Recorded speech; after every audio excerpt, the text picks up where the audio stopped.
അപ്പൊ പുതിയൊരു വീഡിയോയിലേക്ക് എല്ലാവർക്കും സ്വാഗതമുണ്ട്. ഇന്ന് ഞാൻ കുറച്ച് സന്തോഷത്തിലാണ്, കാരണം നമ്മുടെ വീഡിയോസ് ഒക്കെ ആൾക്കാർ ആക്സെപ്റ്റ് ചെയ്യുന്നുണ്ട് എന്നുള്ള കാര്യം എനിക്ക് മനസ്സിലായി. എന്തായാലും നിങ്ങളെ സപ്പോർട്ടാണ് എൻ്റെ ഏറ്റവും വലിയ ഫലം. അപ്പൊ ഇന്നത്തെ വീഡിയോ ഞാൻ ഇടുന്നത് നിങ്ങൾക്ക് അറിയാലോ, ഞാൻ എങ്ങനെ പോയാലും ലാസ്റ്റ് മെഹന്തിയിലാണ് എത്തുക എന്നുള്ള കാര്യം.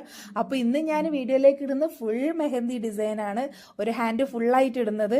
ഇത് എൻ്റെ ക്ഷമയുടെ, എൻ്റെ കണ്ണുകളുടെ, എൻ്റെ മനസ്സിൻ്റെ പോലും പരീക്ഷണമായിപ്പോയി. കാരണം എന്താണെന്നറിയോ, ഈ മെഹന്തി ഞാൻ എൻ്റെ കയ്യിൽ തന്നെയാണ് ഇടുന്നത്.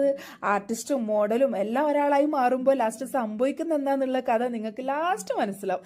ആദ്യം ഞാൻ എൻ്റെ കോണെടുത്ത് കൈ പിടിച്ചപ്പോൾ തന്നെ എൻ്റെ കൈ എന്നോട് പറയാം, പ്ലീസ് ദയവായി സ്ലോ ആയി ചെയ്യുക, ഓവർ കോൺഫിഡൻസ് വേണ്ട എന്ന്. പക്ഷെ ഞാൻ എൻ്റെ ആത്മവിശ്വാസത്തോടെ, നമ്മളങ്ങനെ വിട്ടുകൊടുക്കാൻ പാടുണ്ടോടോ, നമുക്കിതൊക്കെ എന്ത് അല്ലേ, നമ്മൾ വേറെ പ്രോ ആർട്ടിസ്റ്റുകളല്ലേ, മിണ്ടാണ്ടാട് ഒന്നോ നമ്മൾ പ്രോ ആണെന്ന് പറഞ്ഞിട്ട് ഞാൻ അങ്ങോട്ട് തുടങ്ങിയപ്പോൾ തന്നെ ഫസ്റ്റത്തെ ലൈൻ തന്നെ ചെറുതായിട്ടൊന്ന് പാളി. പക്ഷെ നമ്മളെന്ത് ചെയ്യും, വീഡിയോ എഡിറ്റ് ചെയ്ത് വീണ്ടും നമ്മളെ ഡിസൈൻ ശരിയാക്കി എടുക്കുമല്ലോ, അതാണല്ലോ നമ്മളെ കഴിവ്.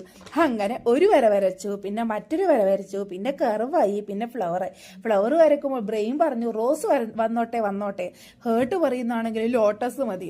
ഇവർ രണ്ടാളും കൂടെ എന്നെ കൺഫ്യൂഷൻ ആക്കിയപ്പോൾ ഞാൻ എന്ത് ചെയ്തു, രണ്ടും കൂടി കൽപ്പിച്ച് അങ്ങോട്ട് ഒരു വര അങ്ങോട്ട് വരച്ചു. അത് ലാസ്റ്റ് പോവായത് എനിക്ക് വരാൻ മനസ്സിലാവത്തില്ലേ. അങ്ങനെ ഒരു സ്പെഷ്യൽ ആയിട്ടുള്ള ഫ്ലവർ തന്നെ ഞാൻ വരച്ചിട്ടുണ്ട്. എൻ്റെ വീഡിയോസ് ഇഷ്ടമുള്ളവർ എന്നെ ലൈക്ക് ചെയ്യുക, ഷെയർ ചെയ്യുക, സബ്സ്ക്രൈബ് ചെയ്യുക. എന്തായാലും നിങ്ങളെ സപ്പോർട്ട് എനിക്ക് അത്യാവശ്യമാണ് കേട്ടോ.